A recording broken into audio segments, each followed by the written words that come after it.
नमस्कार साथियों, मैं आपका दोस्त रजनीश रसिया। आज दोस्तों हम जानेंगे जला स्टाइल की एआई चैट जीपीटी क्या कहता है। क्योंकि दोस्तों आज जला स्टाइल जिस मुकाम पर खड़ी है, लोगों को जो इनकम देना था वह नियर अबाउट 4.5 सालों में अभी तक कुछ दे नहीं पाई है।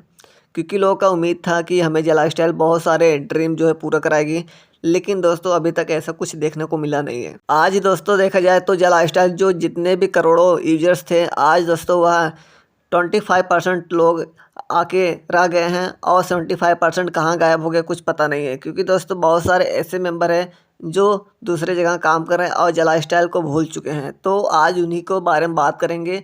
जला स्टाइल में क्या चीज़ें हैं, क्या सच में हम सभी के साथ धोखाधड़ी हो रहा है, क्या कंपनी सही है क्या गलत है, आज यह चैट जीपीटी खुद बताएगा। क्योंकि किसी ने क्वेश्चन किया था कि कंपनी का परिचय लोकेशन क्या है। पहला क्वेश्चन उन्होंने किया था कि कंपनी का परिचय और लोकेशन क्या है। जला स्टाइल एक मल्टी लेवल मार्केटिंग कंपनी है जो मुख्यतः लोगों को विज्ञापन देखने के बदले पैसे कमाने का दावा करती है।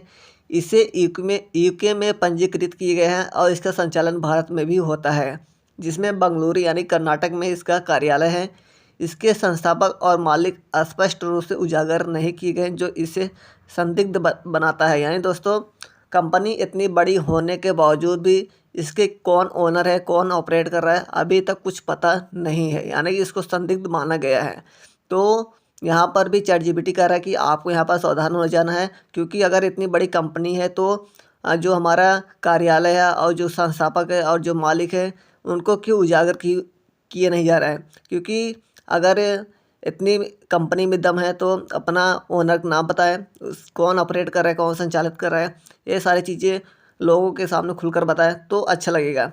तो दूसरा क्वेश्चन उन्होंने कहा कि इसका बिजनेस मॉडल क्या है। तो उन्होंने कहा कि कंपनी का बिजनेस मॉडल जो है विज्ञापन आधारित एमएलएम पर आधारित है। इसमें सदस्य विज्ञापन देकर और दूसरों को कंपनी से जोड़कर पैसा कमाने का दावा कर सकते हैं। इसमें एक मुफ्त योजना और एक पेड योजना है, जिसमें मेंबरशिप शुल्क और केवाईसी शुल्क लिया जाता है। कंपनी के लाभ का एक बड़ा हिस्सा नए सदस्यों से आने वाले निवेश पर आधारित है, जो इसे पूंजी स्कीम के रूप में वर्गीकृत कर सकते हैं। यानी दोस्तों जो भी पुराने मेंबर हैं उनको नए मेंबर से पैसा लेकर के पुराने मेंबर को दिया जाता है। इस तरह से एक देखा जाए तो पूंजी स्कीम है। यहाँ पर आपको दो तरीके से पैसा लिया जाता है, एक केवाईसी के रूप में और एक मेंबरशिप के रूप में।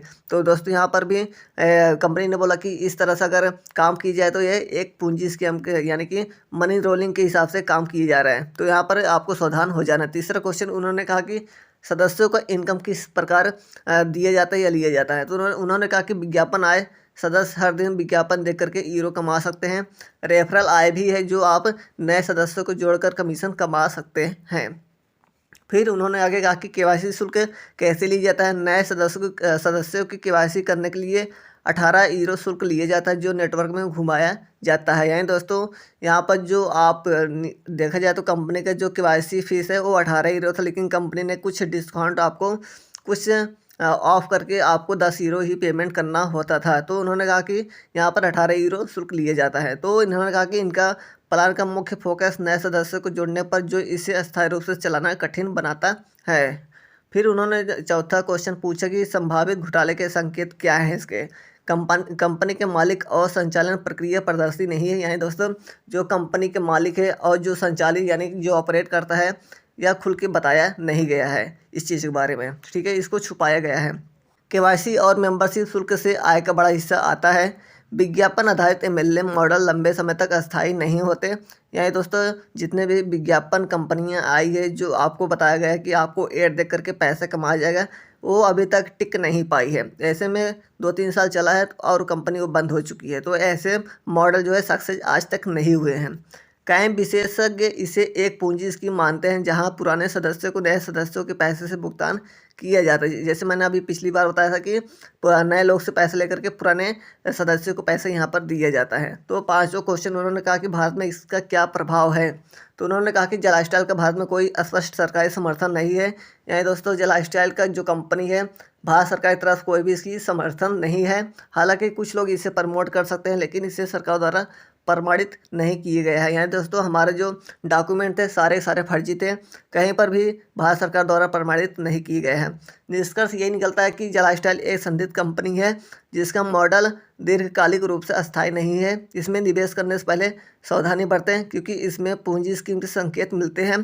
कंपनी में शामिल होने से पहले पर्याप्त जानकारी और विशेषज्ञ सलाह लेना जरूरी है। यानी दोस्तों अगर इसमें कंपनी में काम कर रहे हैं तो आपको सावधानी बरतनी तभी है जब आप निवेश करें। अगर आप इस कंपनी में निवेश करना चाहते हैं तो आप पहले चीज़ों को जानकारियाँ बटोरें, क्या चीज़ें हैं क्या चीज़ें नहीं हैं, इसकी जांच पड़ताल करें, गहराई में जाकर के अच्छे से निवेश करें, तब जाके काम करने में मज़ा आएगा। तो दोस्तों यही था आज का अपडेट। बाकी चीज़ें आप सभी को मैं बार बार रिकमेंड करता हूँ कि आपको अब एक भी पैसा नहीं लगाना है, जितना लगाए थे बस उतना ही, इससे ज़्यादा पैसा नहीं लगाना है। तो दोस्तों ये था आज का अपडेट। फिर मिलते हैं नए अपडेट साथ, तब तक के लिए बाय बाय, टेक केयर।